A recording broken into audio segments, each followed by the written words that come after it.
Hello, and welcome back to the meta64 podcast. This is a podcast where I interview creators about their creative process, why they make content, and who they make it for. And today I am here with personal friend and graphic designer plus editor for I don't know what the correct way to say their name is. I'm gonna be real. I broke my intro just because I wanted to say the correct way to say their username because they go by Bubble. Like in personal contact with them, they say their name is just Bubble, but like their full name on the internet is something else. And I'm not sure if I would make them uncomfortable if I just said that. I don't think she'd be uncomfortable if you said Bubblebrook because that's her That's just that's her username. that's her username, but also she doesn't like being called it. If I was referencing her like as a friend and as a person, I would say Bubble, but if I'm referencing her as a content creator, I'll say Bubblebrook. Okay, so yeah, I have a graphic designer and editor for Bubblebrook on YouTube. I have Ash just simply vibing. Welcome to the show, Ash. That was Hello. so Great start. Good job. Good job. Thanks, Ash. I tried to not make people uncomfortable. Great start. So, I'm gonna get the boring questions about you out of the way real quick. Who are you? What type of content do you create, and why? I create my own content is mostly Redstone based. I teach people how to do Redstone on TikTok.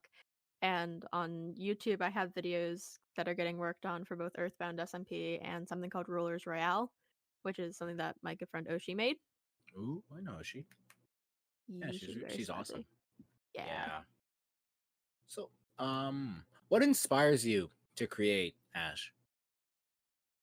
For a lot of the Redstone stuff, it's the fact that there's not really a more feminine person in that community, like for people to look up to, and it's also a very gatekeepy community in general. You'll see a lot of different people even like Mumbo Jumbo, who's one of the biggest Redstoners out there, will make all these really, really complicated things and then not explain necessarily how like the base parts work, which I found a little bit ridiculous because it makes getting into Redstone so much more difficult than it has to be. So that's mainly what pushes me to do that kind of stuff. And then for just fun videos, it's mostly just the fact that I love editing and I like hanging out with my friends. Okay, we're gonna talk about the editing thing a little bit later, but how did you land on your current username and branding? Like, why are you Ash just simply vibing? Why not something else? Well, Ash is just the name I picked out like 2 years ago to be my online name because my original online name was literally my middle name. And that wasn't smart of me. It really was that. I really went, what should my online name be? Let's just make it my middle name. No, don't do that. But Just Simply Vibing came about because I had been struggling to figure out a user. I'd been wanting to like start TikTok for a while, and it took me forever to figure out a username because I wanted it to be perfect. And I was talking to my sister about it, and she was like, okay, well, what's something that you say a lot? And I was like, well, I say that I'm just simply vibing a lot. And she was like, then just make that your username. And then she literally pressed the button that changed my username. So we're here now. Man, I just kind of kept it. Okay, I can't really say that's weird because like no, I've had my siblings help me out with content sometimes, and they are very helpful. Siblings are great for content reasons, except if you're filming them. But I love my siblings. They're so cool. My siblings are great. I love them both. Yeah, they're awesome. Right. So you are mainly an editor, the third overall editor I've had on the podcast. What got you into this? Why are you an editor? What about editing struck out to you as like, oh, I want to do that? It's just something I've always done, to be completely fair. It's just kind of evolved over the years. Like when I was little and I would watch those.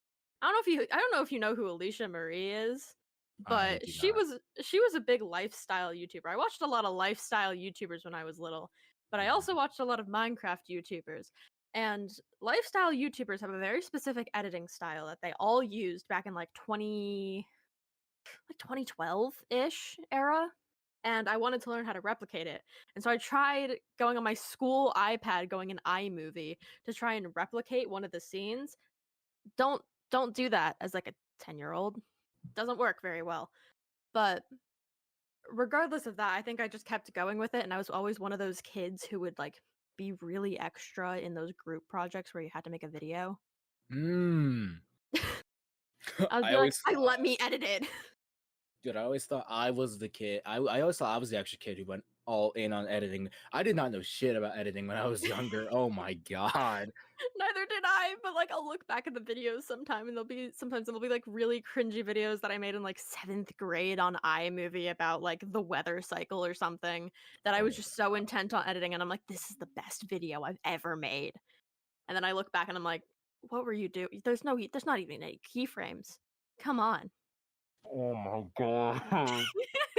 Me wonder isn't an audio Bezier keyframe in my 7th grade iMovie video. Mood. Uh, Yes. I can't take it when that happens.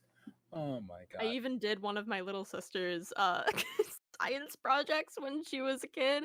I asked her to let me edit it and she let me. I could I don't know why never. she did, but it didn't turn out horrible. So you know what? We Yeah, vibe. honestly, good for you. I could never. Like my siblings both know how to edit. I deliberately like taught them how to do that, so I can't even be like, "Hey, can I edit your video?" Because I don't. They don't need that anymore. Oof. So Oof. Imagine. I made myself obsolete. So You really did. That sounds like a you problem. it really is. Do you edit for yourself primarily, or mainly for other people? Like, who do you do more? I It's kind of a half and half thing. I do a lot of editing for myself, but I also do a lot of editing for other people. Some for monetary gain, and some for some not. Like obviously, I get paid to be Bubbles' editor, so I make videos for her, and that's like a more official thing. But there's also less official things. Like I'll make videos for. There's another SMP that I won't mention the name of because I kind of I don't know if it's like not let it known that I'm in it, but I don't know if the other people want people. I don't know. Anyway, but I make Yeah. lore videos for other people, and then the other half is just me making videos for myself. Even if it Right. doesn't make it onto like TikTok or YouTube, I still make stuff. You just like throw random clips into Premiere and just go wacky with that shit and just like edit until you don't want to anymore. Usually, it ends up being I hear a sound on TikTok because this the way my brain works is I'll hear a sound on TikTok and immediately there's like a click in my brain and I can just see it, and then I have to edit it, and then that just happens. That's usually the stuff that doesn't get put online. But usually when it's that kind of stuff, I'll hear like something online and I'll be like, yo, that would be really cool with this idea. And then I'll make that. Oh, I'm stealing that train of thought. I'm stealing that idea. That's actually really fucking cool. I need to practice editing either way. So It's a good way to practice editing because you get really not necessarily involved, but you like at least for me, I get kind of obsessed with it and I'm like I have to make it look perfect. So does mm, it end up perfect? Not necessarily, but it's at least a way for me to stay motivated, which can be really, really hard with editing. yeah, So I get that. Yeah, editing is not a type of thing to do that like gets you motivated a lot. Unless you've got like unless you're like on a roll and you got section after section done, and that's like that's that's nice. motivating, but like it's rare sometimes. So, Yeah.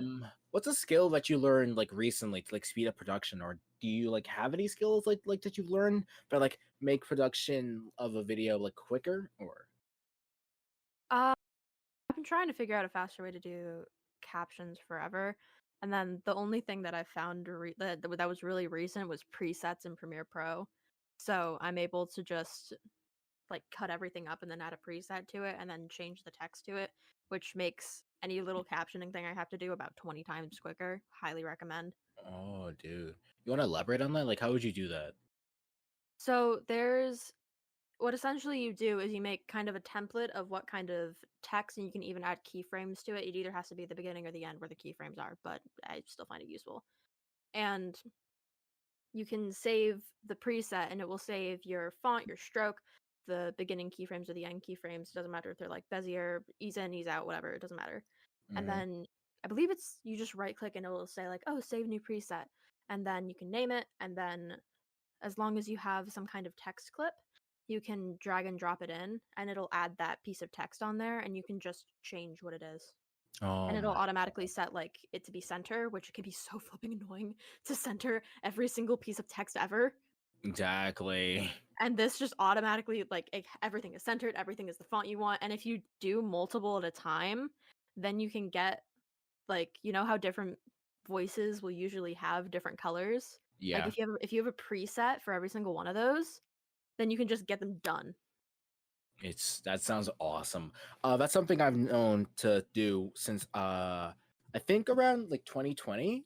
I learned that that was a thing in Sony Vegas, and I'm like, oh, holy It's shit! a beautiful thing. It's a I beautiful love thing. I love that feature of editing software. It's just the best part of my day, dude. Oh, I just wish I could actually caption videos quicker, like actually like physically get the text in faster, but alas, hasn't happened yet. we do not live in that utopia just yet. Soon, soon. Premiere's getting close. Premiere's getting close. But Come on, Adobe, make me proud, please. they're so close. All they have to do is add the ability to add keyframes to the beginning of each little caption. They're golden. That's it. Perfect. Right. Let's say, hypothetically, I'm someone who wants to get into editing. I'm brand new. I just saw someone make a really cool video on TikTok or like on YouTube. And I'm like, oh, I want to do that. What software would you suggest to them?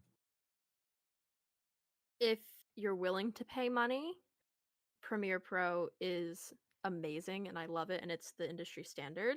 However, not everyone has that kind of money. And I've worked with DaVinci Resolve a little bit and it is free and it doesn't it's a different like UI and everything, but it's still a very very good editor and you can do most of the things that you can do in Adobe Premiere Pro. Really, one of the only benefits of Premiere Pro in my opinion is that it is the industry standard. So if you want like jobs or you want to do freelance work, a lot of people will require that you have Premiere Pro, but if you're just doing it for fun, DaVinci Resolve works perfectly fine. Actually, on the topic of DaVinci, how do you feel about like free editing softwares currently, like Lightworks or like HitFilm Express? How do you feel about those guys? I think it's good to have free editing. I think it makes editing more accessible to different people. I think you just have to be able to have, as long as you have certain features, then I think it's great. As long as you're not, I'm really against a like freemium, I guess people tend to call it. Really against that kind of thing. I'm like either make it free or make it not, or make two different products. So I don't like free editing softwares where they show you what you could have and then when you click on it to like add it, then they're like, "Oh, you can buy this premium version for however much a month." I don't like that. But DaVinci Resolve doesn't really have that kind of stuff. I believe DaVinci Resolve has a paid version, but to my knowledge it's like a one-time payment. Oh, one-time payments, my beloved. I think it is. Don't quote me on that. Crossing my fingers. I think it is. I don't know of any other like editing Hold on, I'll software Google it. Wait, provider. Yeah, Google it. DaVinci Because like Resolve. I swear, there's like no other like video editing provider that like does it monthly that isn't Adobe. I think Adobe's the only one who does that. Yeah, Adobe is one of the very few simply because when you get something like Premiere Pro, it's usually a subscription to all Adobe services. Okay, but like, So, like I pay because I'm still a student, I pay about $20 a month for Adobe Cloud, so I get all of the different Adobe services.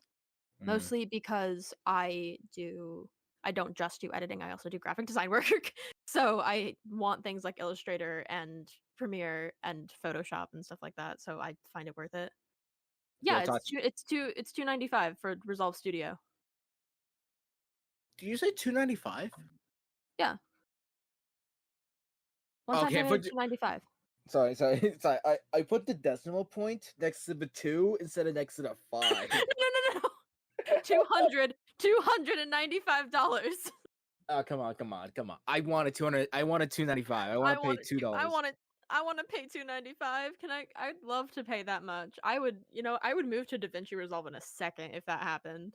Come on, Adobe. I feel like it'd be nice if like all the companies like tried out like a. I wish Adobe would try like a one-time purchase method of payment instead of the subscription model we're going with right now. It's kind of the I only reason I can don't pay for The it. thing is Adobe is such a well-known company and it's so well renowned that I can see why they keep it. I think Yeah. it makes sense. Still. But Yeah. it's I'm not saying it's not annoying. It's annoying as heck, but I can see their reasoning.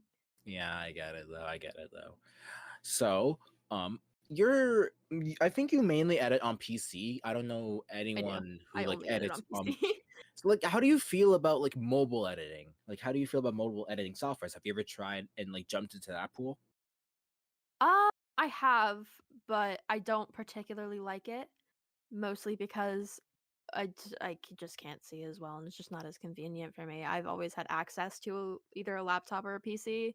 So, have I dabbled in it? Yes, but I don't personally use it a lot. I do know people who edit like entire TikToks in things like CapCut, which are really good softwares, and like CapCut has so many possibilities that I think are so cool, because you can see even edits on TikTok that just look amazing, and they're like, "Oh yeah, no, I just edited this in CapCut." And I'm like, how are you doing this?"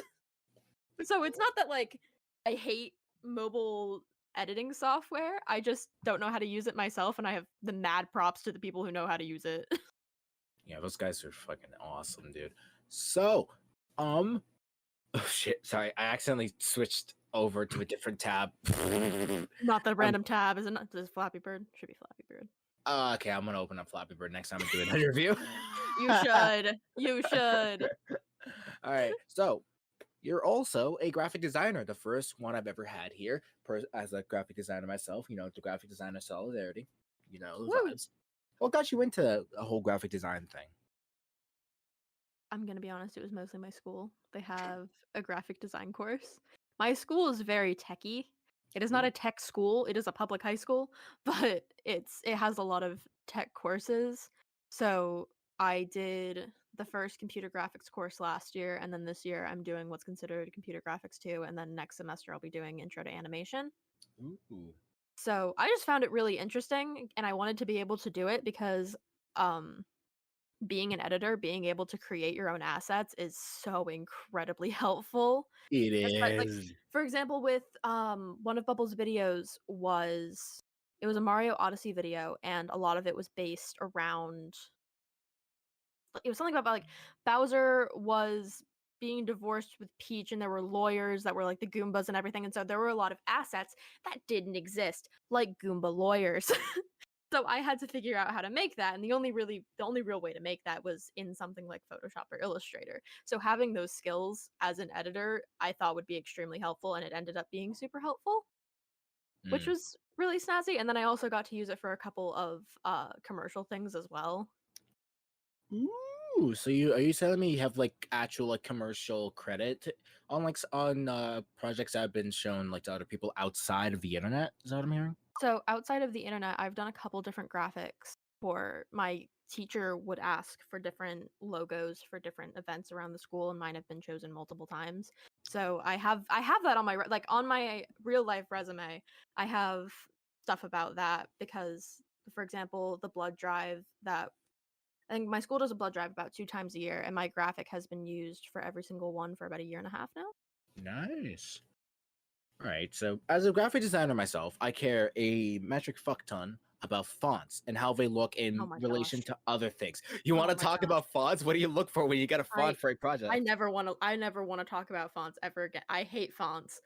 Fonts Why? are my nemesis. Fonts are awesome. What do you mean? Okay. No. When you find a good font, it's absolutely life-changing.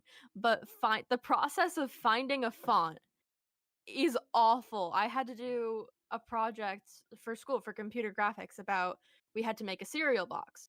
And I think it took me, our periods are around an hour long. It took me about a period and a half to find a font that I liked and that I was willing to put on this box that would fit the vibe. It was awful. I'm gonna just put that in your DMs. Yep, that's N- the right place. You're going to check that website out after we're done here. All right. No. I use things like Defont and free fonts. I use all of that stuff. Okay. It gets used. I'm just too much of a perfectionist. But can you just like never find like the correct font that really No. fits the vibe? Just Yes. never. Yes. Really? Yeah. Okay. It's really hard. Like, I love fonts, and when there's a good font, it absolutely makes it. I'm very passionate about fonts. I believe that fonts are incredibly important. I've talked about people like Tommy Innett's fonts before to like other creators about how important fonts are, which is why I'm such a stickler about it. So Like like you I care, love them, but I hate them. like you If care a that makes metric fuck ton a lot about Yes. fonts yourself. But like in the perfectionist manner. Yes. Like I think for Bubbles videos there was a specific font she wanted me to use, and I was like, "No, this font won't look good with like this specific video type." And it took it took a couple weeks of convincing for her to let me just I think I put it on Twitter the day that I was allowed to move to a different font, and it was the best day of my life Yeah, I because I just saw did that not like the tweet. font she chose. I saw that Which is tweet. not her fault. It's not like it's a bad it's okay, look, it's not like Nanito is a bad font. Just Yeah, it wasn't the right fit for her content, okay? That to a non-editor, that doesn't make sense, but to me, it makes sense. it makes sense to me too. I get that. Which is just why I made my own font. Yeah, I respect that. At that point, it's just Just make your own painful. font, right? Yeah, it's Yeah, awful. I at can't. that point, you gotta make your own font. It's just a thing you got to do, right? So, what do you do to brainstorm ideas for any graphic design project? Like, I'm assuming that sometimes you just get bored and be like, "Well, I just want a graphic design right about now." I actually don't. Really? Okay, so like There's whatever. What? graphic design is something that I use to supplement my other interests. So, Oh, it's usually it's usually something else. It's usually I'll have an editing project I'm working on that it would be really, really cool if it just had this one graphic, but this graphic doesn't exist on the internet. So I'll go to graphic design and try and make it that way. It's usually that kind of concept where if something doesn't exist, I want it to exist, therefore I will make it in Illustrator or Photoshop, depends on what it is. okay, all right then.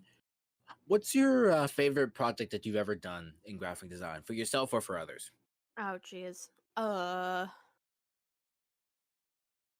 Oh, there was a project we had to do that was make a new movie poster, and before that day, I did not know that they were making, like, a new Into the Spider-Verse movie, Okay. and I found out, and I got to make a movie poster for it, and I think that is probably the graphic design project I'm most proud of because I think it looks really good. I can send it to you, in a bit. It'd be nice because I'm probably gonna put this on YouTube so I can show it on screen. Hold on, I can find it. Yeah, it's gonna be a bit. Get to my school account.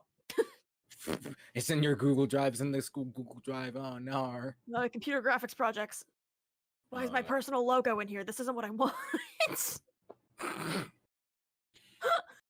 is going great. it's great. It's just perfect. Good job. Perfection. We're both great at our jobs. Exactly. Oh my god. Oh, wait, there it is. Found it? Oh, I'm just stupid. Okay, we're fine. Nice. Download. Oh, shoot. I don't know how big this is. Is it going to let me send? It's gonna be it's an It image. is. Like, isn't it just like usually images are like under 5 MB, but never mind. I've had some images like never go through Discord. I don't like that the minimum, like the maximum's 5. That's stupid. There's that. I don't know why it's showing up Oh, weird on okay. JPEG, but No shit. No, I didn't even look. That looks great. Actually, I like that. That's the nice. color grading got a bit off, but it's fine. Still, But that was probably the one I enjoyed making the most, and getting the stuff at the bottom to look like an actual movie poster was very difficult, but also very fun. There's a really weird process into making that happen, and I'm not sure why the industry doesn't just change to make it easier, but I don't know. would you want to talk about it later? Like, I can put a pin in it and we can talk about it a little later. It's fine. It was just a really weird process, and it was interesting to learn it. Yeah. All right. So, what do you focus on when you begin creating a design? Like, where do you start? Like, what's the first thing you do? The vibe. Which I know is ironic considering my name is just simply vibing, but to be honest, the vibe is very important because if the vibe is, for example, if I was working on, we'll go to like the blood drive example, like Mm-hmm. the vibe isn't gonna be like spooky because it's a blood drive. So the vibe was like, oh, we have to make this school spirit and it has to relate to blood in some way or the heart or the human body. And so it ended up being it had the school logo in it. It had a kind of like those what is it called? Like where you can see your heartbeat on a screen. EK is that what it's called an EKG? It's called. I think it's called. I think it's just called a heart rate monitor. This is a heart rate monitor. I don't know, I but it think. had like one of those little like squiggle line things on it and had the like school logo on it and it had a little heart design around it. Yeah. So it's just kind of the first step is really just figuring out what it relates to and what the vibes are and then putting a bunch of pictures together to get an idea of what I want and then creating what I want based on those pictures and those vibes, if that makes sense. Yeah, makes sense. Right. So, what's a content type that you've always wanted to try out? Like, what's a style of content that you really think that you could really succeed in Oh my gosh, if you tried? cinematic. Cinematic. I've talked about this on Elaborate. Twitter. Oh, please elaborate. Please elaborate, because I I've haven't talked seen. about it on Twitter before. It's the only opportunity I get to make cinematic content is Minecraft cinematic content for a lore server Mhm. that I participate in. And I have so many different ideas for IRL like IRL cinematic content that I just can't make because I don't show my face or any part of myself on the internet, which makes it really difficult because until I do, I'm not going to be able to make those ideas or make them public, which really sucks. But I would love to be able to do IRL cinematic content. That just sounds like you want to be a cinematographer. Is that what you? Is It that what you really does. want to be? No. It is a hobby though. As a hobby, you think cinematography is kind of interesting, right? Yeah. Nice. All right. So, I'm not sure if it's too early to ask, but do you think you'll want to do this whole content creation thing forever, or well, not forever, but like for as long as possible? I think so. Like, do you have like an overall estimate for how long you think you're gonna do it, or is that something you don't want to think about right now? I think it's something that I'm gonna do for as long as I enjoy it because I kind of have a rule for myself, which is why I took a break in the first place around I don't know when I started, but why I took a break in the first place is if I don't enjoy it, I'm not gonna do it because I don't see a point in doing things I don't enjoy. I get Because that. like if there's so little time, especially when you're like a high schooler, to where I'm like, if I'm not genuinely enjoying this, I don't see a point in doing it. Yeah, I get So that. I think until I'm gonna do this for as long as I enjoy it, and I think that's gonna be a very long time. So not anytime soon is my estimate. Yeah. Right. Would you ever want to go full time, like with this whole content or editing thing as a job? Editing, yes. Making content myself, probably not. I think I would love to be a full-time editor, but being a full-time content creator in and of itself has so many challenges and so many things that I think would overwhelm me that I don't think I would be able to do it as anything more than a hobby. Mm. Like, if it did end up like that I was a full-time content creator, cool, whatever, but I don't think that's not something that I would, like, reach for intentionally, you know? I understand that because like there's a lot of moving cogs within making a video, especially for someone like you who makes redstone content. You got to make the machine. You got to think about how to explain the machine to people who don't understand it, and then you build it. That's confusing. That's kind of hard to do all by yourself, especially. Like, I'm honestly good with like, the video part of it is the easy part, in my opinion. What's the hard part is the creating a good image of yourself online. Like, I've done a lot of like, I've written papers on this stuff about creating good images online and about cancel culture and stuff like that, and I think that having to deal with having a public image that's as big as even a medium-sized content creator is very stressful, and I think having to be a full-time creator, I think I would hyper focus in on what my public image is, and I don't think that would be healthy for me. Probably wouldn't know. Not that I'm like a bad person that I'm gonna be canceled. I just think I would be worried constantly that I would say something that would get me Then canceled. then Even if it screw was like or that something would get misconstrued, you know? yeah. Yeah, I have that fear a lot myself. I think a lot of people nearby me also have that fear because it's also because like you're in the public eye like all the time. There's someone staring you down constantly, so it's a terrifying thing to think about. Yeah. Yeah, it's rough because I've also had people who I thought were friends like get canceled on Twitter for stuff that ended up being true. So, it's not that like I know that I wouldn't get canceled for anything that would necessarily be like quote unquote bad. Like maybe something would get misconstrued. I would never do something that would intentionally hurt someone.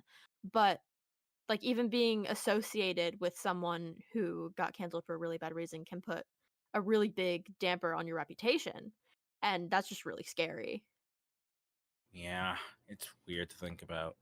It's Oh, such a weird thing. right. Okay, so you as a person, you have a pretty good portfolio. You have a sizable one since you've been editing for Bubble. You've been doing stuff for your school. You have commercial work out on the market. How would you suggest someone who's new to editing or graphic design? How would you suggest they get like a sizable portfolio? I would say literally just ask people if they want stuff done, because a lot of times there will be people who try to do things themselves, even if they shouldn't necessarily. And if you're willing to, especially if you're willing to do it for free, because things for school I obviously didn't do for money because they were for a class. But even for different videos, I've made a couple videos for Bubble for free just to like see if my editing style worked with what she wanted.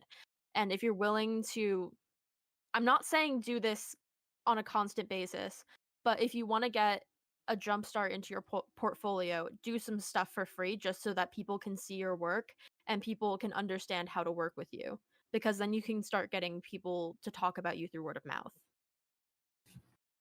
I got that. Yeah. So, what's a milestone like that you want to hit personally within the next 2 years on any of your channels? I think 200K on TikTok would be really cool. Ooh, Either 200K or quarter mil. quarter mil, insane. Where are you right now? I am at last time I checked, it was 133K. Yeah, I'm at 133.2K. Dude, when I was getting into content creation at like 6, that was a number that I could not have dreamed of getting anywhere near. And Yeah, then, people I find it so funny because people don't realize how much I have on TikTok until I tell them. oh my god. I do actually have a lot of followers and people never expect it from me. Dude, I feel like an old fucking man, dude. No, Oh and I started no. this, I hit 100K over a year ago now, which is really because the thing is I hit 100K over a year ago and then I took the break. So Okay. that's how that happened. And then I got an extra, like I lost followers and then I got an extra around 50K when I started up the Redstone stuff. Mm. So that's where I am now. I think Oh, once I start, because I have some videos backed up that I need to start posting. So I think once I start posting that, I'll probably get closer to 150. And I'm hoping that throughout and within the next year, I can hit 200. I think you're gonna do it. Is there a client or like online personality that you really want to work with in the future? Do you have like a dream client that you'd love to do business with? Uh, I don't know. I think there's a couple people. I think Amesy or Snifferish. Really? Why? Mostly because I feel like their style of video or the style of video that they would perhaps want on YouTube would be one that I would be very good at creating. Okay, so it'd be like familiar territory. So you just be able to Yeah. jump in, no hitches. Just all right. Here, Amesy would be like, "Hey, here's the video file. Can you just edit this?" And you'd be done it in like a week or two since you already have experience. Yeah, and I think that like another thing with people that you start editing for is you'll notice a lot of editors on um I follow a lot of editors on Twitter, which is a thing. But Hmm. with a lot of editors, you'll notice that they're friends with the content creators, or they'll be longtime fans of the content creator before they actually start editing for them. And that's Yeah, because, in my opinion, you need to know the content creator before you start editing for them, just so that you know like their vibe. And I've been watching Sniff and Amesy for around a year, and I really like just their vibes and the way that they create content. So that also is a factor, which is why I'm so good at making videos for Bubble. because you've been watching Bubble for a long time. Yeah, because I've been watching her for forever, and I know her vibes, and I'm literally friends with her. There's a Sun Tzu quote that, while it isn't like isn't worded in the same way I'm thinking here, it kind of is relevant. If you know the enemy and you know yourself, you need not fear the result of 100 battles. If you really think about it in like the context of content creation and editing for people, you know yourself, you know the person you want to edit for. You don't really need to worry about am I going to be good enough for them, right? Yeah. Yeah.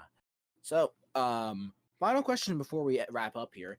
What advice do you have for content creators, like editors or graphic designers, or people who want to become a content creator, like independently? What do you have in terms of advice for them? Just jumping in. whatever platform you want to be on it constantly and analyze what you like, because you are essentially marketing to people. You are marketing yourself to people, and if you know what other people like, then you'll be able to market to them. I know that doesn't make a ton of sense, but if you can analyze algorithms enough and you can analyze the different portions of what makes videos go viral, you're able to do that. That's how I got 100K in the first place. Right. With all that said, those are all the questions I had for you this afternoon. Thank you for coming on, Ash. It was a pleasure having you. Thank you for inviting me. Now, usually what I do at the end of these podcasts is I open up the floor to the guests so that they can self-promote in any way they see fit. So the microphone's yours. Follow me on TikTok and on YouTube at JustSimplyVibing. That's it. And on Twitter too, but I'm kind of unhinged on Twitter, so. I can attest. You I'm a need little better unhinged on tweets. Twitter. You need better tweets. Tweet out want to break What do from you the mean? ads. Okay, no, my tweets are gold. See, They're my just tweets are better. unhinged. My tweets are better because I just tweet out want to break from the ads at like 10 in the Yes. evening. Yes, you do. You do want to Can break also from the ads. attest. And of Anyway, course, my last oh my Twitter God. circle tweet was about a moth. Like, What do you mean? Your last Twitter circle tweet was about a moth? I saved a moth, so I put him in my Twitter circle. Oh my God. That is how unhinged I am on Twitter. Oh my fucking God. As per usual, I am meta64 at youtube.com/@meta64 because I got the YouTube handle, and also I'm on Twitter. I'm on Twitter at meta64 was taken. Thank you for listening to the podcast. I'll see you next week. Have a good rest of your afternoon. Bye.